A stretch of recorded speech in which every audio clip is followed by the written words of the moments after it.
Hello and welcome all of you. I am doctor Varun वासेल और आज हम इस वीडियो में बात करेंगे रोटेटर कफ की एक्सरसाइजेज और उसके ट्रीटमेंट के बारे में। जी हाँ, आपको पता ही है कि रोटेटर कफ हमारे शोल्डर में होता है, 4 मसल का ग्रुप होता है और उसमें जब भी हमें इंजरी होती है तो बहुत प्रॉब्लम आती है शोल्डर में पेशेंट को।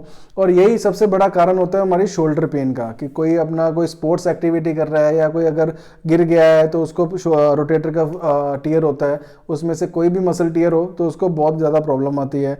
नाइट पेन होता है शोल्डर में, उसका मूवमेंट, हर मूवमेंट किसी किसी एंगल में उसको ज़्यादा पेन होता है। तो उसके लिए हमने ये फेज़ 1 का वीडियो है, इसके बाद फेज़ 2 का आएगा यानी कि एडवांस लेवल। ये हमने कैसे करना है क्योंकि इसमें इंजरी के बाद पेशेंट को काफ़ी टाइम लग जाता है उसको रिकवर करने में। तो हमने कैसे कैसे उसको हील करना है और उसमें जो फर्स्ट फेज़ होता है उसमें उसके हमने मूवमेंट कैसे मेंटेन करके रखनी है और उसकी स्ट्रेंथ कैसे मेंटेन करके रखनी है, उसी के बारे में ये वीडियो। तो इस वीडियो को लास्ट तक ज़रूर देखिए। तो चलिए अब देखते हैं स्टेप बाय स्टेप हमने कैसे करना है। जब भी रोटेटर कफ इंजरी होती है पेशेंट को या उसने एमआरआई करवाया है तो उसमें हमारा सुप्रास्पाइनेटस जो मसल होता है वो सबसे ज़्यादा इंजर्ड होता है। तो उसमें हमने क्या करना होता है, टेंडनाइटिस आता है और भी बड़ा कुछ आता है। तो हमने सबसे पहले देखना है जब भी पेशेंट ने लाई डाउन करना होता है तो जैसे रात को पेन उसका बढ़ जाता है, उसके लिए मैंने एक और वीडियो बनाया हुआ था कि रात के पेन में जब भी हमें प्रॉब्लम आती है शोल्डर में तो हमें आइस पैक ही काम आता है। तो हमने एक्यूट इंजरी में वैसे भी आइस पैक देना होता है और नाइट पेन में आइस पैक ही उसको हेल्प कर सकता है। और जब भी पेशेंट ने लेटना है तो हमेशा उसने क्या करना है, अपनी एल्बो के नीचे इस तरह से टॉवल रोल रख लेना है ताकि उसका शोल्डर जॉइंट और जो एल्बो जॉइंट है ये एक स्ट्रेट लाइन में आए। ये ज़रूर ध्यान रखें क्योंकि जब भी हमेशा पेशेंट यही कंप्लेन करता है कि जब भी मैं लेटता हूँ तो मुझे प्रॉब्लम होती है। वो इसलिए होती है क्योंकि उसका जो शोल्डर है वो वीकनेस की वजह से या इन्फ्लेमेशन की वजह से जब वो ग्रेविटी उस पर एक्ट करती है तो वो नीचे की ओर जाता है और उसमें पेन हो जाता है। क्योंकि शोल्डर ही हमारी बॉडी का एक ऐसा जॉइंट है जो हवा में है लटक रहा, बाकी सारे जॉइंट एक के ऊपर एक हमारे उसके ऊपर रहते हैं, उसको बेस मिला होता है। सिर्फ शोल्डर जॉइंट है जो हवा में है। तो इसलिए दिन में अगर हम उसके साथ कुछ भी नहीं कर रहे, शोल्डर को मूवमेंट भी नहीं कर रहे, तो भी हवा में लटकने के लिए भी उसको प्रोटेक्ट करने के लिए भी हमारे मसल हमेशा काम में लगे रहते हैं, इसलिए नाइट पेन बढ़ जाता है। तो हमने सबसे पहला स्टेप ये देखना है। उसके बाद बात आती है मूवमेंट की। अब मूवमेंट में क्या, इसके लिए मैंने वैसे ऑलरेडी वीडियो बनाया हुआ है कि कैसे हमने उसको स्लीपिंग में, वो फिर भी मैं बता दूंगा। तो मूवमेंट में सबसे पहले हमने कैसे मेंटेन करनी है रेंज ऑफ मोशन। अब मान लीजिए उसका राइट हमारा जो शोल्डर है वो इंजर्ड है पेशेंट का, तो पेशेंट को क्या करना है, हमने जो हमारा उसका डोमिनेंट हैंड है या जो अनअफेक्टेड हैंड है उसके साथ उसने ऐसे ग्रिप कर लेना है।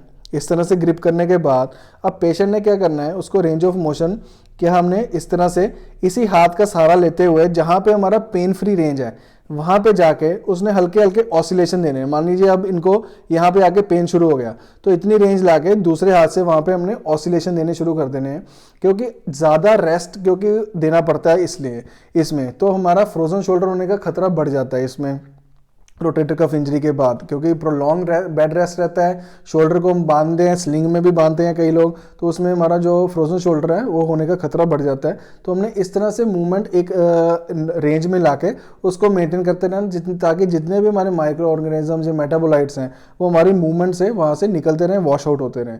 तो इसलिए हमने ये ध्यान ज़रूर रखना है। और एक पेशेंट को यहाँ टेंडरनेस बहुत होती है इस जगह पे, उसके लिए वो अल्ट्रासाउंड या फिजियोथेरेपी में हमारा अल्ट्रासाउंड और टेंस लगा के उसको हम मैनेज कर सकते हैं। तो सेकंड इंपॉर्टेंट एक्सरसाइज आती है क्योंकि हमने अब रेंज ऑफ मोशन के साथ साथ थोड़ी सी मसल की स्ट्रेंथ भी इंप्रूव करनी है। तो सबस्कैपुलरिस होता है हमारा इंटरनल रोटेटर और सुप्रास्पाइनेटस होता है, इंफ्रास्पाइनेटस होता है हमारा एक्सटर्नल रोटेटर। तो हमने इन दोनों की एक्सरसाइज कम्बिनेशन में करवानी है। कम्बिनेशन में इस तरह से करवानी है क्योंकि ये स्टेबलाइजर्स हैं, हमारे मसल को स्टेबल करते हैं या हमारे शोल्डर जॉइंट को, क्योंकि इंटरनल और एक्सटर्नल का जब हम कॉम्बिनेशन करेंगे तो वो ज़्यादा बेटर रहेगा। तो अब देखिए इसमें इस तरह से हमने इसके नीचे पेशेंट के एल्बो के नीचे हाथ रख के ताकि हम उसको एक एंगल में ले आएँ और बड़ा पेन फ्री, इसमें कोई ज़्यादा जोर नहीं लगाना। पेशेंट को आपने बोलना है कि मेरे को सिर्फ 40% अपना जोर लगाएं बॉडी का। इसको MET टेक्निक बोलते हैं, मसल एनर्जी टेक्निक। इसके लिए वो बहुत वास्ट टॉपिक है, इसके लिए मैं आपको अलग अलग जॉइंट्स पे, अलग अलग मसल्स पे कैसे वर्क करते हैं उसका एक वीडियो बनाऊंगा। ये बड़ी एडवांस टेक्निक होती है MET, मसल एनर्जी टेक्निक। इसमें हमें दूसरे फिजियो यानी कि वैसे तो फिजियो ही परफॉर्म करते हैं, पर आप घर में किसी का भी उसको बोल सकते हैं कि मुझे ये चीज़ करनी है। और वीडियो के लास्ट में मैं आपको बताऊंगा कि इसको सेल्फ कैसे कर सकते हैं, घर पे खुद से इसको कैसे कर सकते हैं। पर हमने लेट के एक्यूट फेज में इस तरह से करना है। इस तरह पेशेंट को कहना है बिल्कुल रिलैक्स, हाथ को बिल्कुल रिलैक्स करके। अब पेशेंट ने क्या करना है, इंटरनल रोटेशन इस तरह से लेके जानी है, पर हमने उसकी मूवमेंट नहीं करवानी, उसको यहीं पर रोक देना है। अब अंदर की तरफ जोर लगाइए इस तरह से, जैसे हम पंजा लड़ाते हैं उस तरह से हमने 5 सेकंड होल्ड करना है। 1 2 3 4 5, छोड़िए। एक बार फिर से 1 2 3 4 5। अब ये क्या कर रहे हैं, हम मसल को डिस्टर्ब नहीं कर रहे उसकी मूवमेंट करवा के, हम एक ही जगह पे उसको स्टोर करके वहां पे रख के उसकी आइसोमेट्रिक एक्सरसाइज करवा रहे हैं, ताकि बिना हम उसको हिलाए भी उसकी एक्सरसाइज, उसकी स्ट्रेंथ मेंटेन रखें। तो इस तरह से हमने 5 सेकंड होल्ड करवाना है।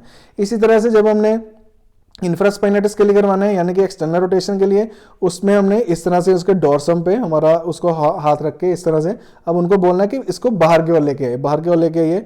इसमें भी पेशेंट ने 5 सेकंड होल्ड करना है, 1 2 3 4 5। और ये पेशेंट को भी बड़ा अच्छा लगेगा क्योंकि उसकी थोड़ी सी एक्सरसाइज होती है, स्टेबिलिटी आती है। क्योंकि कई बार क्या होता है, हल्का सा जर्क या पीछे से कोई भी एंगल लेना हो तो उसको इतनी जोर से जर्क लगता है, इतनी जोर से झटका लगता है कि उसका कॉन्फिडेंस बहुत लूज हो जाता है। तो कम से कम हम उन चीज़ों को इससे बचा सकते हैं, चाहे ग्रेड 2 हो चाहे ग्रेड 3 हो। इन चीज़ों को हम उसको एक्सरसाइज करके, जब तक हमने कोई डिसीजन नहीं लेना सर्जरी का या कोई भी हीलिंग नहीं हो जाती, तब तक हमने ये एक्सरसाइज को करवानी है। तो हमने फर्स्ट एक्सरसाइज की रेंज के लिए, उसके बाद हमने की दोनों इंटरनल और एक्सटर्नल रोटेशन आइसोमेट्रिक।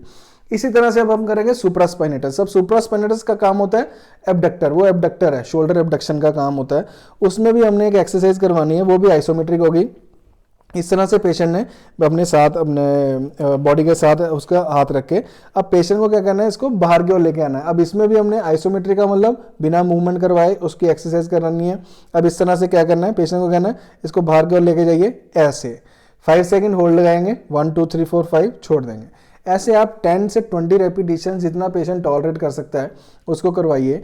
क्योंकि ये एक्सरसाइजेस करने से आपको अभी भी बताया कि हमारे जो मैकेनो रिसेप्टर्स होते हैं वो भी स्टिमुलेट होते हैं, और जो माइक्रो ऑर्गेनिजम्स या मेटाबोलाइट्स हैं, जो इंजरी के इन्फ्लामेटरी पार्टिकल्स हैं, वो भी वॉश आउट होने शुरू हो जाते हैं। तो हमें पेशेंट को रिलीफ भी मिलता है और उसकी स्ट्रेंथ और रेंज ऑफ मोशन भी बनी रहती है। तो अब हम चलेंगे अपनी सेल्फ एक्सरसाइज की तरफ। अब सेल्फ एक्सरसाइज में जाने से पहले आपको ये भी बता देता हूँ, क्योंकि मुझे पता है आप लोगों ने बहुत क्वेश्चन करने हैं कि इसमें सोया कैसे जाए। उसके लिए ऑलरेडी वीडियो है, वो मैं डिस्क्रिप्शन में दे दूंगा, पर फिर भी इस वीडियो में मैं कवर कर देता हूँ कि कैसे पेशेंट ने सोना है। अगर इस साइड इंजरी हो है राइट साइड, तो हमने इस तरह साइड तो कम ही सोना है, वैसे तो बिल्कुल नहीं सोना। और अपना हाथ ऐसे रख के तो बिल्कुल नहीं सोना, क्योंकि यही मोस्टली दिक्कत आती है। अब पेशेंट ने क्या करना है, साइड लीजिए, ऑपोजिट साइड सोना है। और उसमें भी क्या करना होता है, इस तरह से हम इसके अंदर पिलो रख लेंगे ऐसे।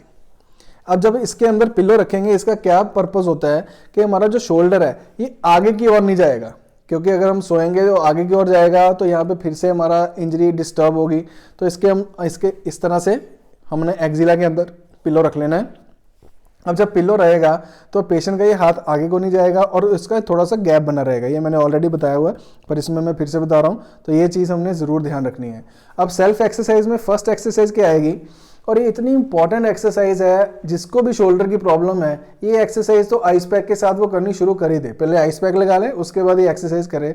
तो उसका पर्पस क्या है, क्योंकि जब हमारा शोल्डर, आपको बताया था, ये हवा में लटक रहा है, तो जब मसल सपोर्ट नहीं कर रहे होते तो शोल्डर जॉइंट जो है वो आगे को आना शुरू हो जाता है। आप देखना कई लोगों को क्या हो गया होगा, जब वो खड़े होते हैं या स्लिंग नहीं बांधा होता तो उनका शोल्डर आगे को आ जाता है, और जब वो नीचे ड्रॉप करते हैं तो उनको एक पेन की सेंसेशन जाती है, स्पेशली इस मसल में, डेल्टॉइड मसल एरिया में, लेटरल साइड ऑफ आर्म उनको ज़्यादा पेन रहता है। तो ये क्यों रहता है, क्योंकि उनका शोल्डर जॉइंट जो है वो आगे को मूव कर रहा है, प्रोट्रूडेड शोल्डर हो रहे हैं, क्योंकि मसल सपोर्ट नहीं कर रहे हैं। तो सबसे पहला हमारा जो एक्सिस है, जो हमारा शोल्डर की ग्लिनाइड कैविटी के अंदर जो हेड होता है हमारा ह्यूमरस का, वो आगे को आना शुरू हो जाता है। तो हमने सबसे पहले उसका एक्सिस ठीक करना है, तभी सारी मूवमेंट्स ठीक होंगी। तो एक्सिस कैसे ठीक करना है, इस तरह से पेशेंट ने लेट जाना है और इसी तरह से हाथ रख के लेग्स फोल्ड इसलिए क्योंकि जब हम शोल्डर को नीचे प्रेस करेंगे तो बैक उठ जाती है, तो लेग्स फोल्ड रहेंगे तो बेटर रहेगा। अब पेशेंट ने क्या करना है, दोनों अपने शोल्डर्स को नीचे की ओर प्रेस कर देना है इस तरह से।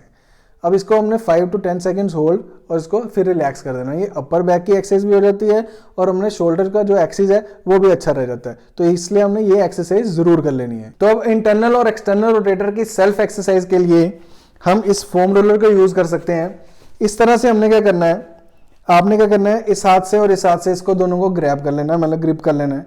अब फोम रोलर ये 18 इंच वाला चाहिए, क्योंकि हमारे शोल्डर का इतना ही विड्थ होता है।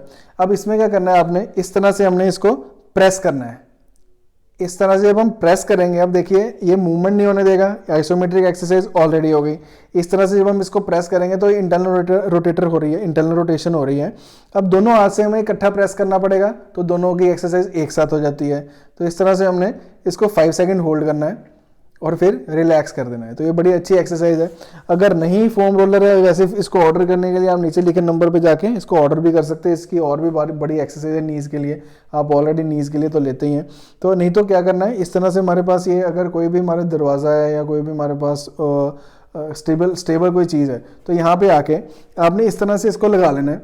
इस तरह से लगाने के बाद अब ये हमारी एक लाइन में आ गया। अब इसको आपने पुश कर देना है इधर की ओर, इस तरफ की ओर। जब पुश करेंगे अपने हाथ को इस तरह से पुश करेंगे तो वो ऑलरेडी हमारा इंटरनल रोटेशन हो जाएगा।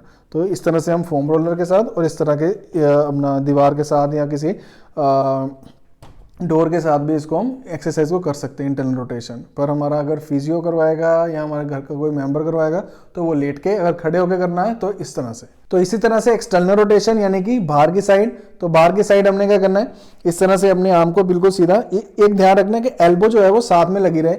हमने एल्बो को इस तरह से नहीं लेके जाना, जब भी हमने जोर लगाना तो एल्बो को ऐसे नहीं लेके जाना, यहाँ पे रखा और इस तरह से हमने दीवार या डोर के साथ खड़े होकर। एक्सटर्नल रोटेशन थोड़ा ईजी होता है, इंटरनल के लिए हमें फोम रोलर यूज़ करना पड़ सकता है। एक्सटर्नल इस तरह से दीवार के साथ आप इसको लेके जा सकते हैं। अब देखो इस तरह मैं जोर लगा रहा हूँ 1 2 3 4 5 और पूरा जोर मेरे यहाँ पे शोल्डर जॉइंट से लेटरल साइड ऑफ आर्म पूरा जा रहा है। तो इस तरह से हम आइसोमेट्रिक एक्सरसाइज कर सकते हैं रोटेटर कफ की। तो ये थी हमारी लेट के और खड़े होके जो हमने फेज़ 1 में जो एक्यूट फेज़ आता है उसमें एक्सरसाइज करनी है। अब नेक्स्ट पार्ट जो आएगा उसमें मैं एडवांस एक्सरसाइज बताऊँगा, उसमें थोड़े से इक्विपमेंट और चाहिए होते हैं, वो भी आपको सारे मिल जाएंगे, वो हम नेक्स्ट पार्ट में उसको बताएंगे।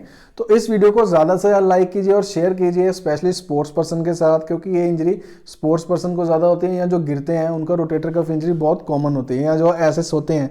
इसका भी मैंने वीडियो बनाया है, सारे वीडियोस लिंकेड उसके लिंक्स डिस्क्रिप्शन में होंगे, उनको जाके ज़रूर देख लीजिए। और मुझसे 1-to-1 कंसल्ट करने के लिए इस नीचे लिखे नंबर पर जाके अपॉइंटमेंट बुक कर सकते हैं। यहाँ पे व्हाट्सएप मैसेज कीजिए, वो आपको सारा डिटेल बता देंगे कैसे अपॉइंटमेंट फिक्स होता है। उसकी छोटी सी फीस होती है, उसको पे करके हमारी आपसे बात होगी और मैं आपको एक्सरसाइज प्रिस्क्राइब करूंगा आपकी प्रॉब्लम के रिलेटेड। तो इस वीडियो को लाइक कर दीजिए, शेयर कर दीजिए और नेक्स्ट वीडियो का वेट जरूर कीजिए, क्योंकि ये हमारा फेज़ 1 और फेज़ 2 कैसे हमने रिहेबिलिटेशन करना है अपने शोल्डर जॉइंट का, वो बहुत इंपॉर्टेंट होता है। तो साथ ही साथ हमारा चैनल सब्सक्राइब कर लीजिए, क्योंकि इसका एक भी वीडियो मिस करने वाला नहीं है। Low back pain series, knee pain relief series, neck pain relief series और अब शोल्डर जॉइंट, इसके ऑलरेडी मैं वीडियो बना चुका हूँ, वो सारे आपको बताते जाएंगे। तो इसको लाइक और शेयर कर दीजिए। Have a nice day, take care of your self.